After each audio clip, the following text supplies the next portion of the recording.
엄마라는 건 자식 이름 앞에 서는 거 아니라 배웠습니다. 전 다림질하며 살았습니다.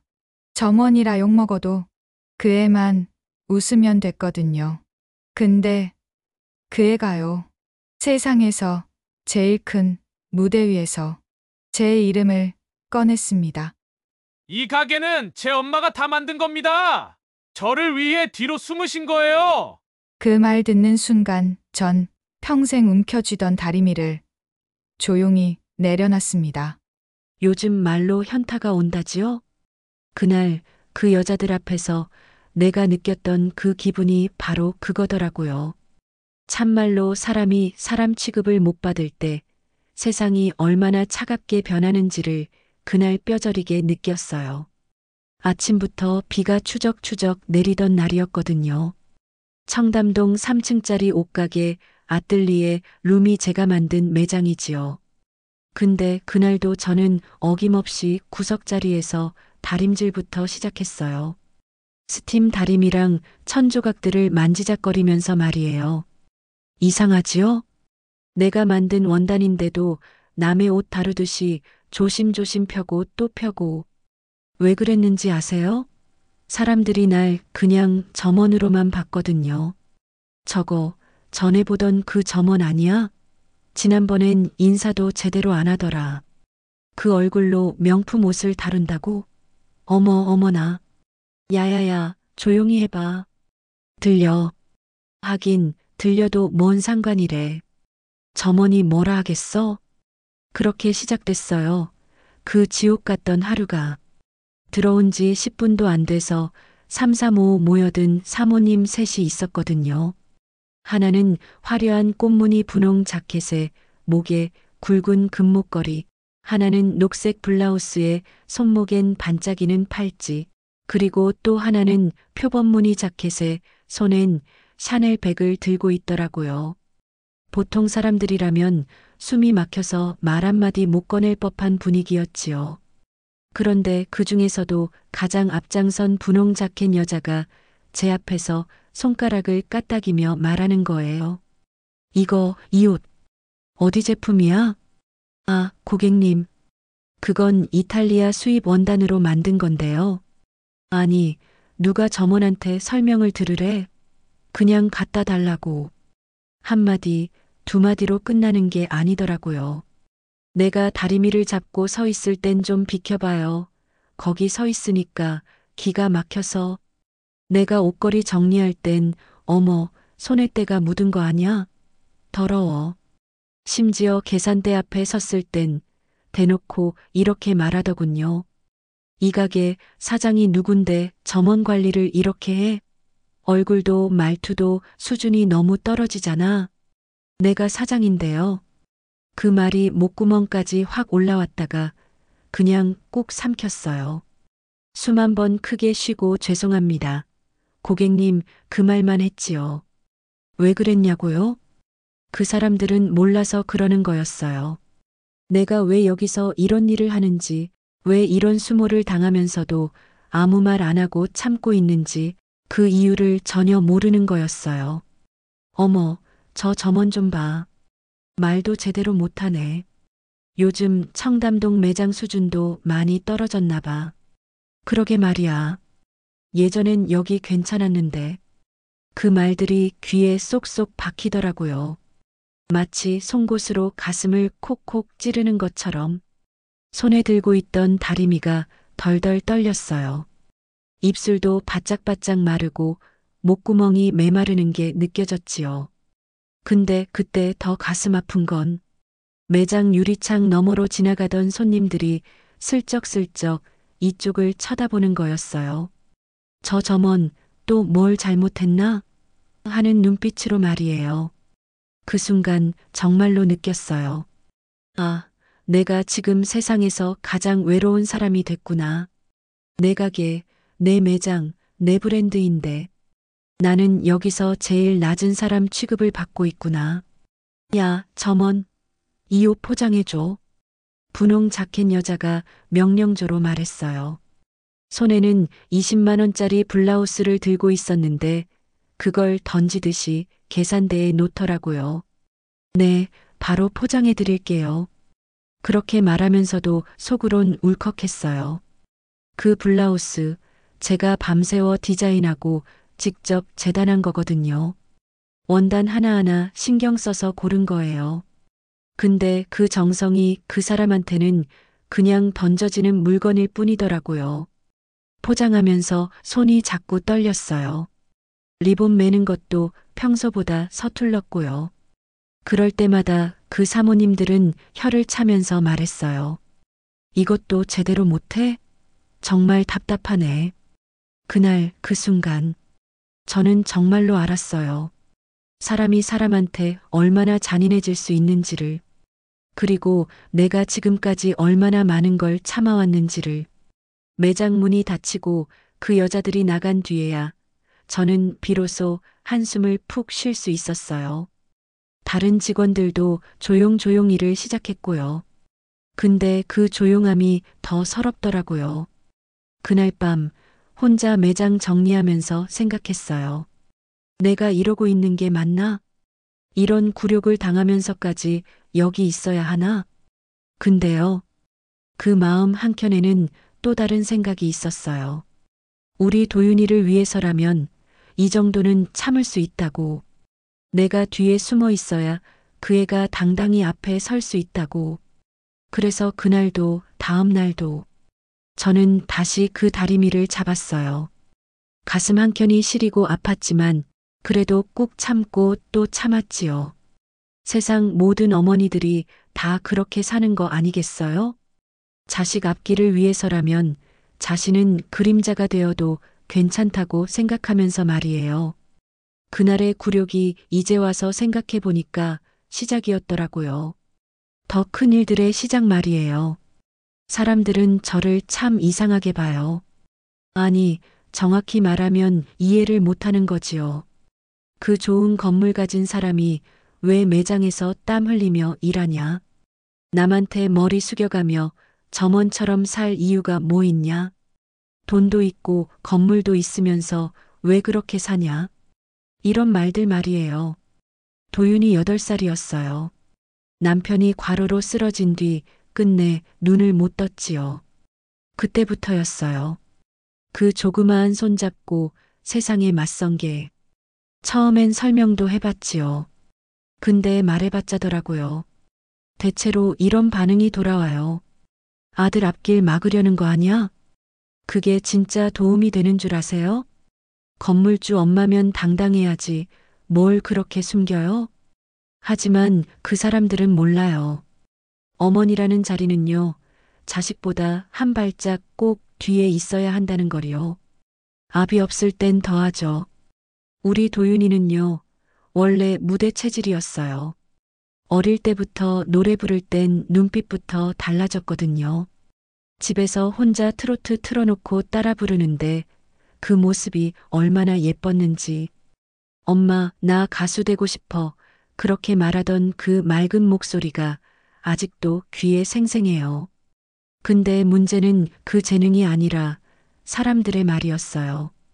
도윤이가 처음 동네 노래 경연대회에 나갔을 때였나? 1등을 했거든요. 그런데 뒤에서 사람들이 수군거리는 소리를 들었어요. 걔 엄마가 건물주래. 뭘 해도 반칙이지. 사장 아들이잖아. 누가 못해. 금수저타고 노래한 거지. 실력은 별로야. 그 말들이요. 도윤이 입에선 안 나왔지만 애가 점점 말라가는 걸 보면 알 수 있었어요. 밥도 잘 안 먹고 웃음도 줄어들고 무엇보다 노래를 예전만큼 즐기지 않더라고요. 그러다 어느 날이었어요. 도윤이가 저한테 이렇게 물어봤어요. 엄마, 그냥 나 아무것도 아닌 사람처럼 살면 안 돼? 왜? 사람들이 자꾸 나를 사장 아들이라서 돈 있는 집이라서라고만 보니까 내가 진짜 뭘 할 수 있는 사람인지 모르겠어. 그 한마디에 제 가슴이 철렁했어요. 아, 내가 이 아이한테 짐이 되고 있구나. 그런 생각이 확 들더라고요. 배부른 소리 같을지 모르겠지만 엄마라는 자리는 자식 잘 되길 바라는 게 전부입니다. 저는 그 다음이에요. 그거야 어쩌겠습니까? 그날 밤 잠자리에서 한참을 뒤척였어요. 도윤이 말이 자꾸 맴돌더라고요. 아무것도 아닌 사람처럼 살면 안 돼? 그게 뭔 말이에요, 정말. 우리 아들이 아무것도 아닌 사람일 리가 있나요? 근데 사람들 눈에는 그렇게 보이는 거더라고요. 엄마의 그림자가 너무 커서 그의 본 모습이 안 보이는 거였어요. 그래서 결심했지요. 내 이름, 내 자리 전부 내려놓자고. 아들 앞길에 내가 그림자처럼 드리워진다면 내가 스스로 뒤로 물러서자고요. 그렇게 7년 전부터 시작됐어요. 직원 명단에서도 제 이름 빼고 사업자 등록도 믿을 만한 사람 명의로 바꾸고 저는 그저 영자 씨라는 점원이 됐지요. 쉬운 일이 아니었어요. 제가 손수 벽돌 하나하나 쌓아 올린 가게인데 하루아침에 직원이 되는 거잖아요. 처음엔 다른 직원들도 어색해 했어요. 사장님, 이거 어떻게 해야 하나요? 하고 물어보다가 아, 이제 영자 언니시네요 하면서 당황하고 그런데 점점 익숙해지더라고요. 저도 직원들도 손님들도 어느새 모든 사람들이 저를 그냥 점원 영자로만 알게 됐어요. 사람들은 몰랐겠지요. 그 점원이 매달 임대료가 2천만 원 넘게 나가는 이 건물의 주인이라는 걸 말이에요. 매장 3층, 사무실 2층, 그리고 지하 창고까지 이 모든 게 다 제 거라는 걸 말이에요. 속상하지 않았다면 거짓말이지요. 가끔은 입술이 바짝바짝 마르고 사모님들한테 꾸중 들을 땐 눈동자가 자꾸 흔들렸어요. 내가 왜 이러고 있나 싶을 때도 많았고요. 하지만 말이에요. 우리 도윤이 무대에 올라가서 박수 받는 모습 보면 그게 다 잊혀졌어요. 얘가 누구 아들이 아니라 도윤이라는 이름 하나로 인정받는 그 순간 엄마라는 존재는 굳이 드러나지 않아도 된다고 생각했거든요. 엄마, 나 오늘 1차 예선 통과했어. 엄마, 사람들이 내 노래 좋다고 해. 엄마, 나 이제 진짜 가수가 될 수 있을 것 같아. 그런 말들 들을 때면요. 정말로 행복했어요. 그의 목소리에서 예전 그 맑은 기운이 다시 살아나는 게 느껴졌거든요. 더 이상 사장 아들 소리 안 듣고 그냥 실력 있는 가수 소리 듣는 거 보면 제가 한 선택이 틀리지 않았다고 생각했어요. 내가 뭔가를 해줄 수 있는 마지막 기회라면 나는 그냥 뒷전이어도 괜찮다고 생각했어요. 욕을 먹든 무시를 당하든 도윤이가 웃을 수만 있다면요. 근데 정말 모르겠더라고요. 내가 이렇게 사는 게 과연 맞는 건지 아니면 그냥 제 혼자만의 착각인 건지. 세상에는요, 말하지 않아도 알아야 하는 마음이 있다고 생각해요. 부모와 자식 사이에는 특히 그렇다고요. 전 그걸 믿고 싶었던 것 같아요. 내가 뒤에서 조용히 버텨주면 언젠가는 도윤이도 알아줄 거라고. 엄마가 왜 이런 선택을 했는지, 왜 이렇게 살고 있는지, 그 마음을 언젠가는 이해해 줄 거라고 믿었어요. 그런데요, 가끔은 무서워요.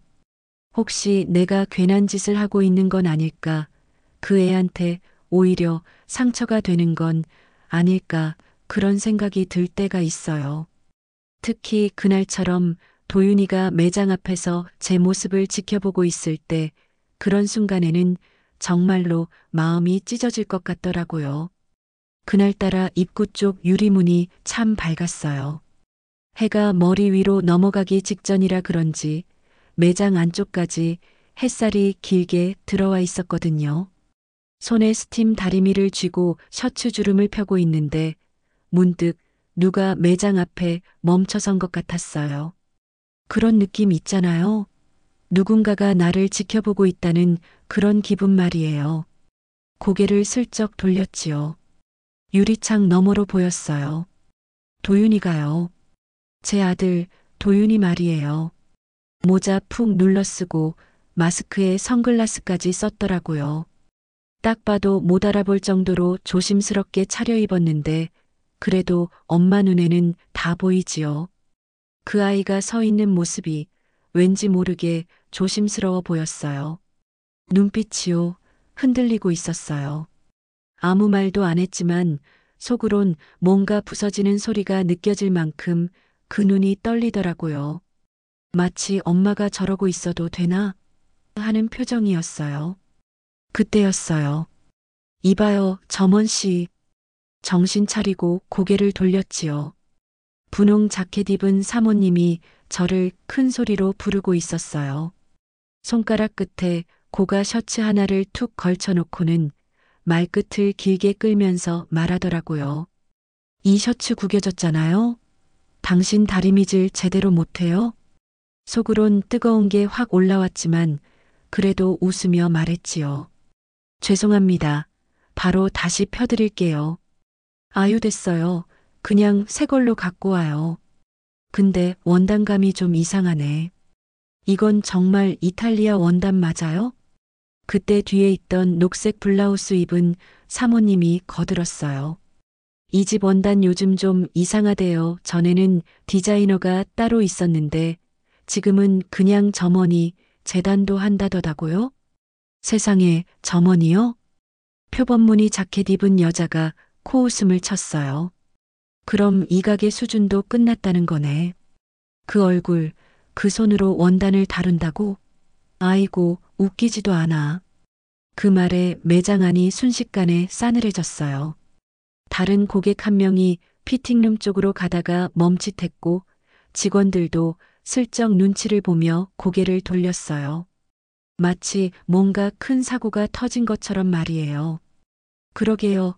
요즘 여기 왜 이래요? 분홍 자켓 여자가 또 말했어요.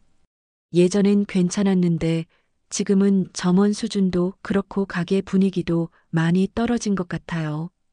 그 순간 다시 고개 돌려 창밖을 봤는데요.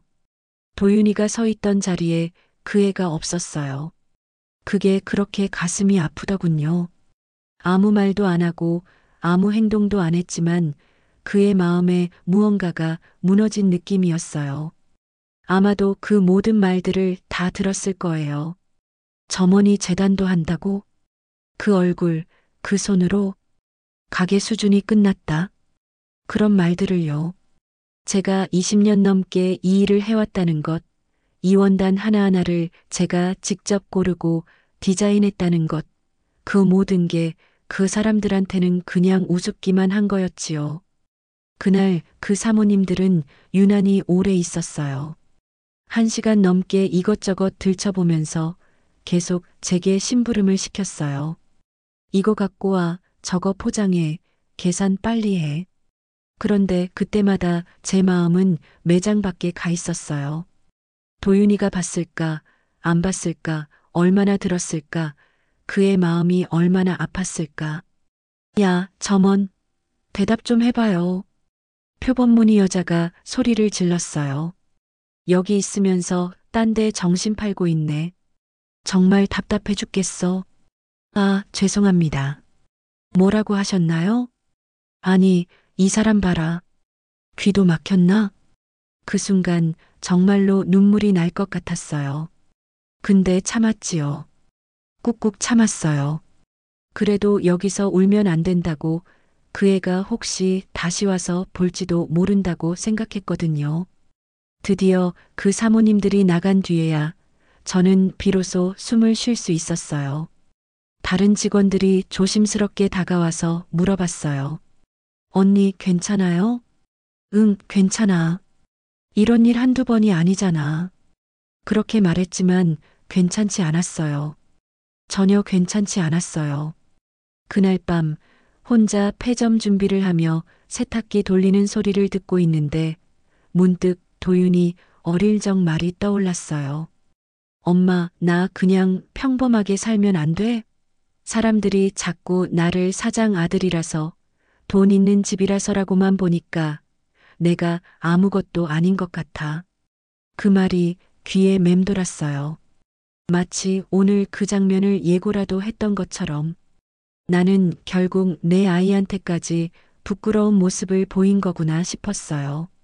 내가 이렇게 무시당하는 모습을 그 애가 다 봤구나.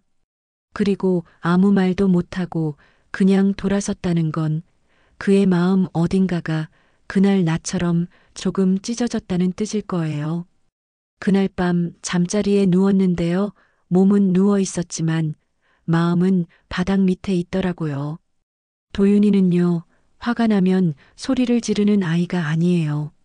조용히 속으로 사귀고 혼자 곱씹고 그렇게 견디는 아이거든요. 그래서 더 무서워요. 뭘 생각하고 있는지 모르니까. 그 애가 오늘 그 모든 걸 들었을 거예요.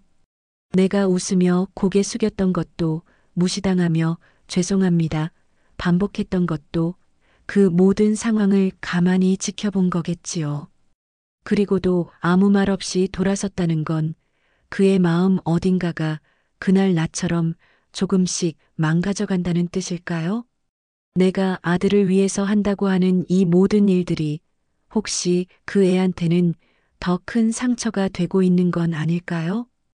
그 생각을 하니까 잠이 안 오더라고요. 천장만 바라보며 밤새 뒤척였어요. 어머니라는 게 참 어려운 것 같아요. 자식을 위한다고 하는 일이 정말로 자식을 위하는 건지 아니면 그냥 내 마음만 편한 건지 그게 참 헷갈려요. 근데 한 가지 확실한 건 내일도 저는 다시 그 다리미를 잡을 거라는 거예요. 도윤이가 뭐라고 하든 세상이 뭐라고 하든 아직은 이렇게 살아야 할 것 같아요. 그 애가 진짜로 당당해질 때까지는 말이에요. 그날 이후로 매장이 이상하게 조용했어요. 마치 누군가 입김을 훅 불어서 가게 안 공기를 얼려버린 듯한 느낌이었지요. 직원들도 말이 줄어들었고 손님들도 예전보다 눈치를 보는 게 느껴졌어요. 그럴 만도 했지요. 며칠 전 그 사모님들이 매장에서 벌인 난리 뒤에서 수군수군 말들이 돌았거든요. 그 점원 왜 아무 말도 안 했대? 내가 사장이었으면 쫓아냈지, 쫓아냈어. 그래도 그분 이상하게 버티시더라. 버틴 게 아니었어요. 참은 거였지요. 입술을 깨물면서 주먹을 꼭 쥐면서 겨우겨우 삼킨 거였어요. 그리고 무엇보다 도윤이 연락이 없었어요. 그 애는요, 화를 내지 않을 때 더 무서운 아이예요. 감정을 안 드러내고 그냥 잠수타면 속으론 무언가를 깊이 사귀고 있다는 뜻이거든요. 평소 같으면 이틀에 한 번은 엄마 밥 먹었어? 하고 안부 문자라도 보냈을 텐데 벌써 일주일째 소식이 없더라고요. 전화를 걸어볼까 하다가도 괜히 그의 마음에 부담 줄까봐 망설여졌어요. 그런데 그 주 금요일 오후였어요. 또 그 사모님 셋이 나타났어요. 어머, 아직도 그 점원이 일하네. 분홍 자켓 여자가 입구에서부터 큰 소리로 말하더라고요. 말했잖아. 여긴 수준 떨어졌다고. 그래도 옷 하나는 기가 막히게 나오긴 해하. 그날은 신상품 입고 날이었어요. 제가 직접 디자인해서 제작한 실크 블라우스와 수입 원단 원피스가 매대에 새로 올려진 날이었지요. 그걸 보고 분홍 자켓 사모님이 그러더군요. 이거 내가 전에 봤던 그 디자이너 스타일이랑 비슷한데? 아니, 설마 이 점원이 만든 거야? 그 말에 옆에 있던 표범무늬 여자가 코웃음을 쳤어요. 이 사람 봐라. 요즘 점원들은 자기 옷도 못 입으면서 남 옷은 만들 줄 아나 봐? 그러게 말이야. 저런 촌스러운 차림으로 무슨 디자인을 하겠어? 그 순간 제 손에 들고 있던 옷걸이가 덜덜 떨렸어요. 말로는 네, 한 벌 챙겨드릴게요 했지만 속으론 울음이 턱 밑까지 차올랐지요. 야, 점원. 이것 좀 봐봐. 녹색 블라우스 입은 사모님이 원피스 한 벌을 들고 저를 불렀어요. 이 옷 가격이 80만 원이래? 누가 이런 퀄리티에 80만 원이나 줘? 그 원피스는요, 제가 한 달 넘게 공들여 만든 거였어요.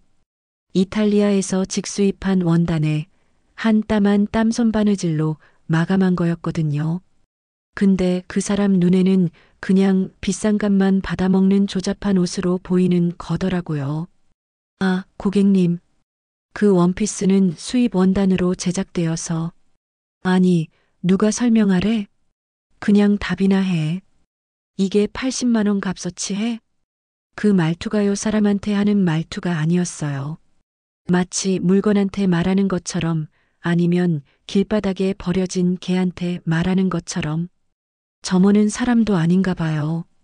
표범무늬 여자가 비웃으며 말했어요. 질문하면 대답은 해야지. 뭘 그렇게 멍하니 서 있어? 그 순간 정말로 눈앞이 깜깜해졌어요. 손이 떨리고 다리에 힘이 빠지고 가슴이 답답해서 숨쉬기가 힘들더라고요. 저희 원피스는 모두 핸드메이드로. 에이, 됐어. 점원이 무슨 핸드메이드를 알아? 분홍 자켓 여자가 손을 흔들며 말했어요. 그냥 아무거나 포장해줘. 어차피 집에서 입을 거니까. 아무거나요? 제가 밤새워 디자인하고 한 땀 한 땀 정성 들여 만든 옷을 아무거나라고요? 그때 다른 고객들도 하나둘씩 매장을 나가기 시작했어요.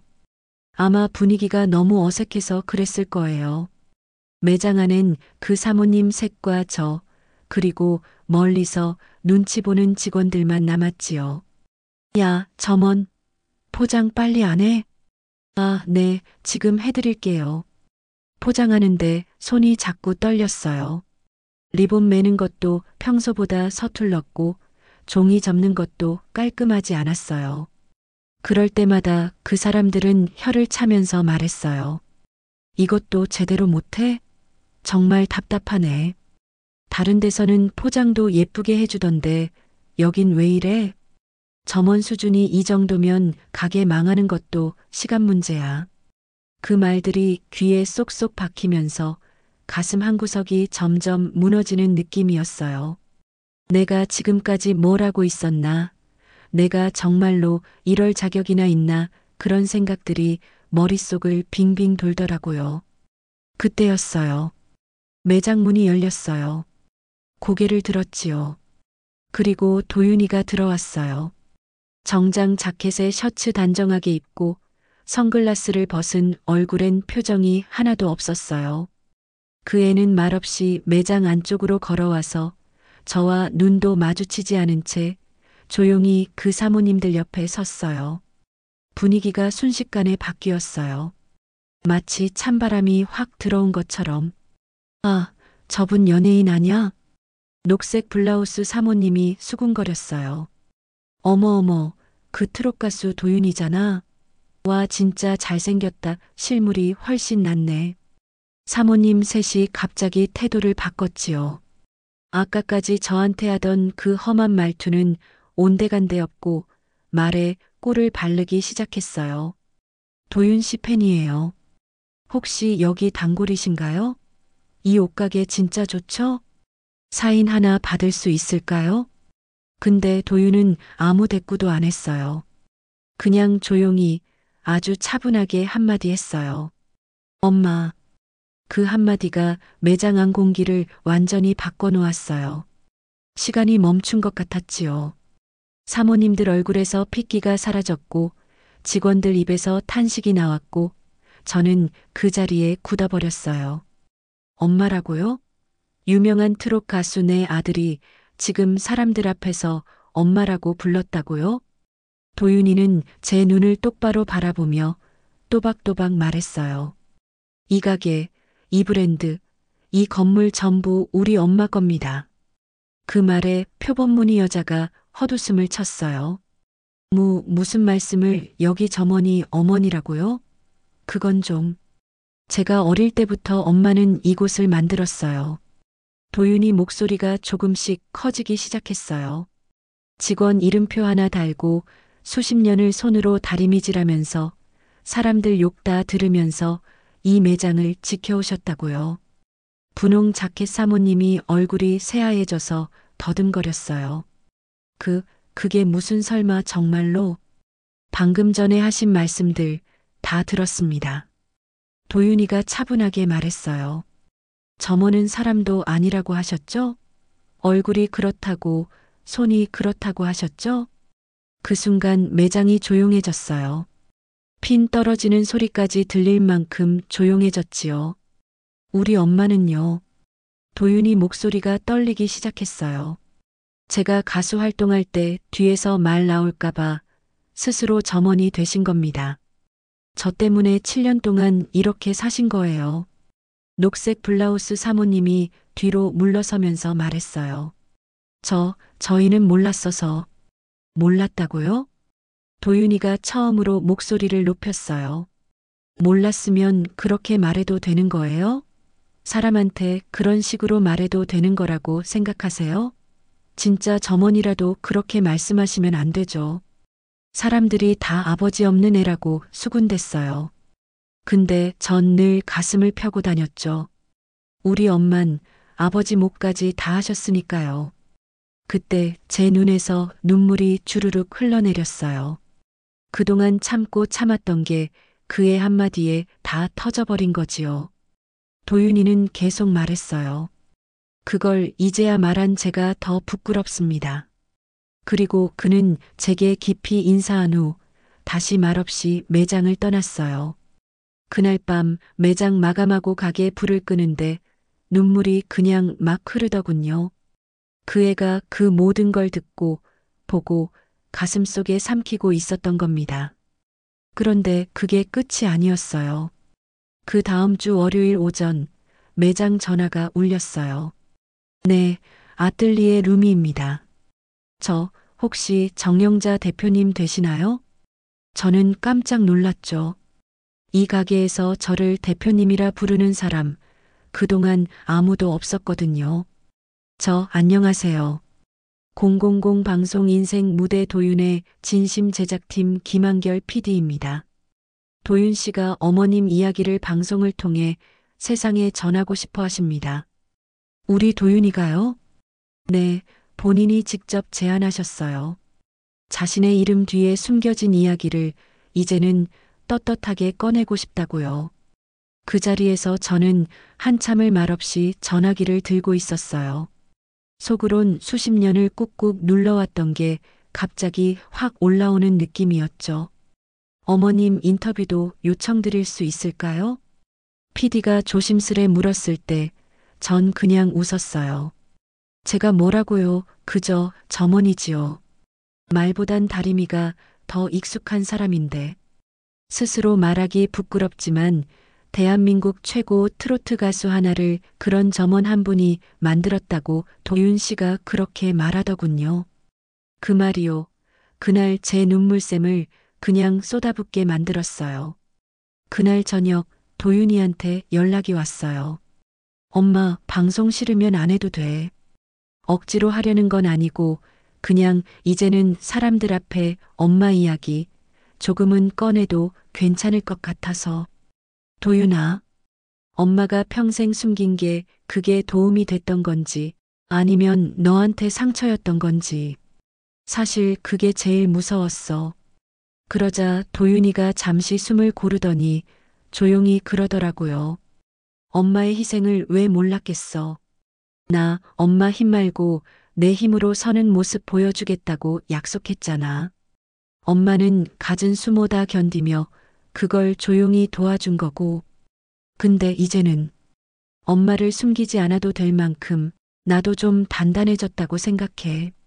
그 말에 가슴이 또 한 번 무너졌어요. 기쁜 건지 미안한 건지 감정이 뒤죽박죽이 돼서 그저 가만히 눈만 감고 있었지요. 그 애가 참 말을 아끼는 아이라고 했잖아요. 근데 그날만큼은 할 말을 다 한 것 같았어요. 7년 동안 속에 담아뒀던 말들을 다 쏟아낸 것 같았어요. 그리고 저도 이제는 더 이상 숨지 않아도 될 것 같았어요. 어쩌면 그 방송을 통해서 저처럼 뒤에서 버티고 계신 분들께도 조금이나마 위로가 될 수 있을지도 모르니까요. 다음 날 아침 촬영팀이 매장에 도착했어요.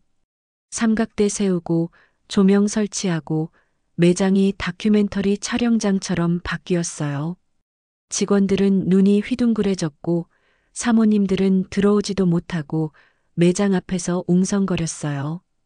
그리고 그날 저녁, 우리 이야기가 전국에 방송될 예정이었어요. 그날은 참 이상하게 조용한 날이었어요. 매장 앞도 안도 사람은 많았지만 소리가 없었어요.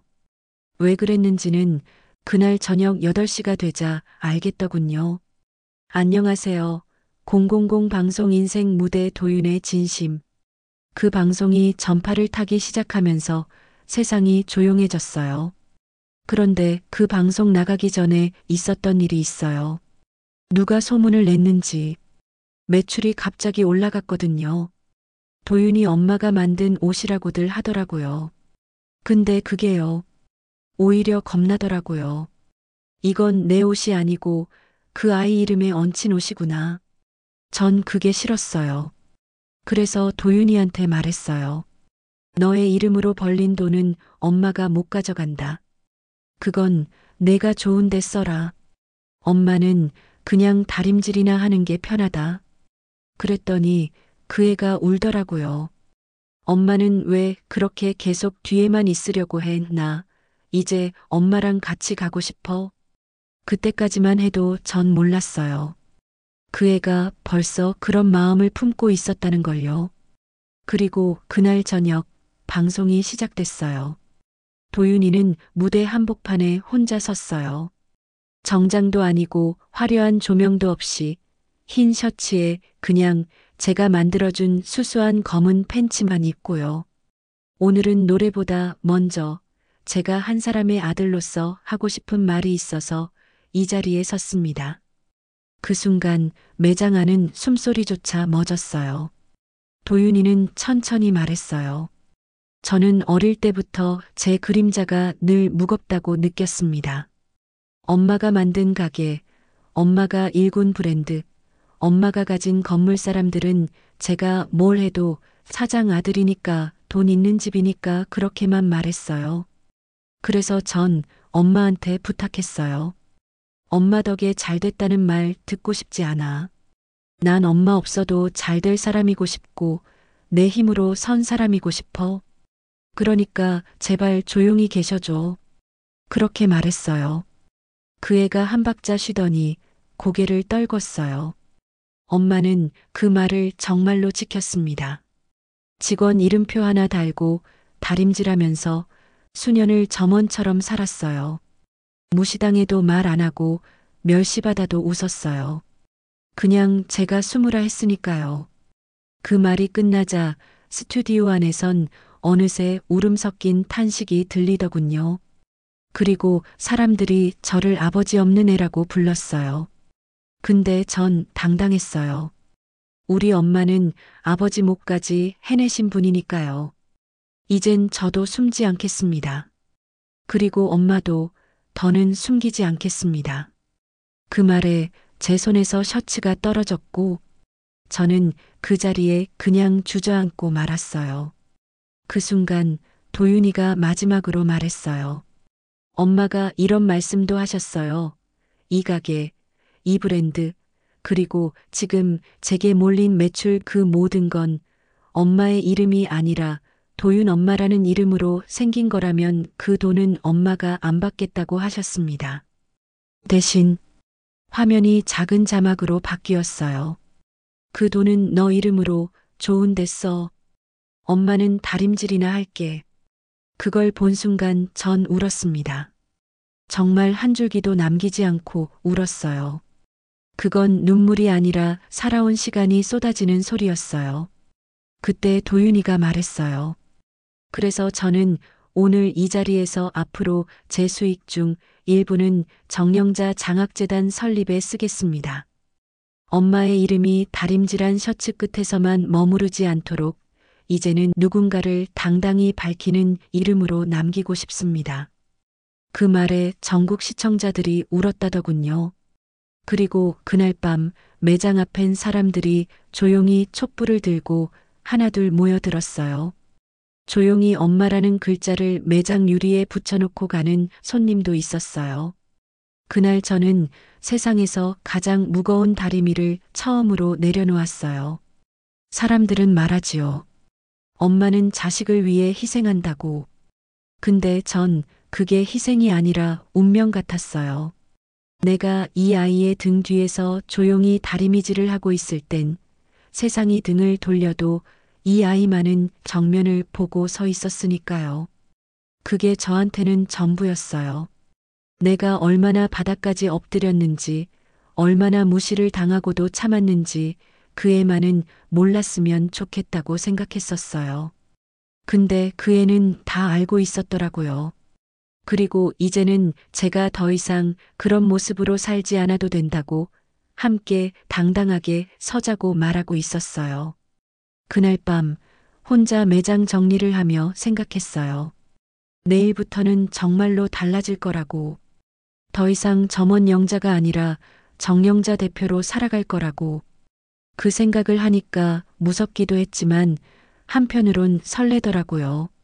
7년 만에 처음으로 느끼는 기대감이었어요.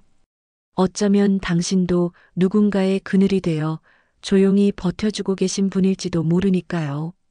그런 분들께 조금이나마 위로가 되었으면 좋겠어요. 우리가 뒤에서 다림질한 시간들이 헛되지 않았다는 걸 말이에요. 그날 이후로 세상이 바뀌기 시작했어요. 방송이 나간 다음 날 아침이었어요. 매장 문을 열기도 전부터 사람들이 줄을 서 있더라고요. 하나같이 말없이 고개를 숙인 채 조용히 문이 열리기만을 기다리고 있었지요. 그 모습이 참 이상했어요.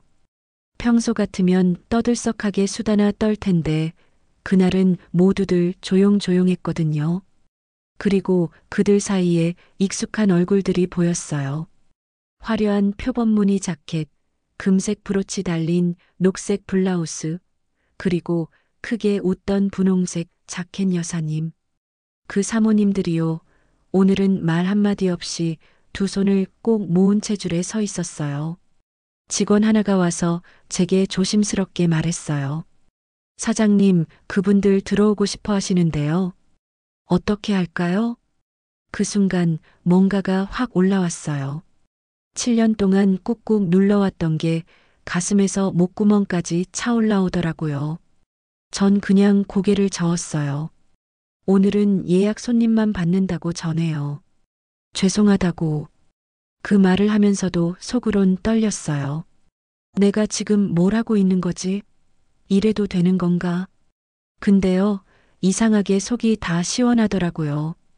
그토록 조심하고 또 조심했던 제 입에서 죄송하지만 안 됩니다라는 말이 처음 나온 순간이었으니까요. 그리고 돌아서서 다시 셔츠 다리미를 잡았지요. 근데 이상하더라고요. 그 다리미가 그날따라 가볍게 느껴지는 거예요. 그 다리미요, 한 20년쯤 쓴 거예요. 손잡이는 닳고 스팀은 약하고 기계는 오래돼 삐걱거리지만 이 아이가 제 손에 익은 건 그만큼 제가 오래 붙들고 있었단 뜻이겠지요. 근데 그날은 왜 그렇게 가벼웠을까요? 아마도 제 마음이 조금 가벼워져서 그랬나 봐요. 오후에 도윤이가 왔어요. 조용히 문 열고 작은 꽃다발 하나 들고 서 있었어요. 엄마, 오늘도 다리미 잡았어? 그럼 안 잡으면 내 손이 허전하지. 그 애는 한참 말없이 서 있다가 저한테 다가왔어요. 엄마, 방송 반응 봤어? 아니야, 뭐 그런 것까지. 사람들이 엄마한테 미안하다고, 고맙다고 그런 댓글이 엄청 많이 올라왔어. 그 말을 듣고 눈물이 또 났어요. 근데 엄마, 이제는 도윤이가 조심스럽게 말했어요. 이제는 엄마도 당당해져도 될 것 같아. 더 이상 숨지 않아도 될 것 같아. 엄마, 나 이제 엄마 손이 다 만든 옷 입고 무대에 설래. 다른 사람 브랜드 말고 엄마 옷만 입고 싶어. 그 말 듣고 진짜 참았던 게 다 터졌어요. 야, 도윤아, 엄마가 얼마나 쪽팔렸는데, 얼마나 무서웠는데, 내가 그걸 다 보고 있었다고 생각하니까. 그 애가 저를 꼭 안았어요. 근데 엄마 그렇게 살아줘서 고마워. 엄마 아니었으면 나 여기까지 못 왔어. 그 순간 매장 안의 다리미 김이 마치 천장까지 올라가는 것처럼 느껴졌어요. 내가 살아온 시간이 김처럼 위로 허공으로 피어올랐어요. 근데 엄마, 이제 깨달았어. 도윤이가 말했어요. 우린 서로를 위해서 서로를 감췄던 거더라고. 나는 엄마 걱정될까봐 내 속마음을 감췄고, 엄마는 나 걱정될까봐 엄마 마음을 감췄고, 그 말이 가슴에 확 와 닿았어요. 정말 그랬어요. 저는 도윤이를 위해서 제 모습을 감췄고, 도윤이도 저를 위해서 자기 마음을 감춰왔던 거지요. 이제는 같이 당당하게 살자, 엄마. 그래, 이제는 그렇게 하자. 그날 저녁 매장 정리를 하면서 창밖을 봤어요. 그 사모님들이 드디어 돌아갔더라고요. 꽃다발은 매장 문 앞에 놓여 있었어요. 그 꽃다발을 들고 들어오면서 생각했어요. 내가 지금까지 뭘 하고 있었나? 내 가게에서 내가 만든 옷을 팔면서 왜 이렇게 숨어 지냈을까? 물론 도윤이를 위해서였지요. 그 애가 사장 아들 소리 안 듣게 하려고, 금수저 소리 안 듣게 하려고. 근데 이제는 그 애도 충분히 컸어요. 스스로 서서 제 이름을 말할 수 있을 만큼 단단해졌어요. 그럼 이제 저도 당당해져도 되는 거 아닐까요? 7년 동안 숨어있던 정령자가 이제는 나와도 되는 거 아닐까요? 그 다음 주 월요일 그 사모님들이 다시 왔어요. 이번에는 정말 다른 모습이었어요. 화려한 옷 대신 단정한 정장 차림에 손에는 사과 편지까지 들고 있었거든요. 분홍 자켓 여사님이 조심스럽게 다가왔어요. 저 정영자 대표님 계신가요? 그 말을 듣는 순간 뭔가가 확 올라왔어요. 7년 동안 점원이라고 불리다가 대표님이라고 불리니까 가슴이 뜨거워지더라고요. 네, 접니다. 전 똑바로 서서 말했어요. 무슨 일로 오셨나요? 저희가 정말 죄송합니다. 표범무늬 여자가 고개를 깊이 숙이며 말했어요. 그동안 정말 실례를 많이 했습니다. 용서해 주세요. 실례요? 전 차분하게 물어봤어요. 어떤 실례 말씀이신가요? 그 말에 사모님들이 당황하더라고요. 아마 그냥 괜찮다고 말해줄 줄 알았나 봐요. 점원이든 사장이든 사람은 존중받아야 하는 거 아닌가요? 전 조용히 말했어요. 앞으로는 이런 일이 없었으면 좋겠어요. 사과는 받았어요. 하지만 앞으로는 정말로 달라져야 한다고 생각했어요.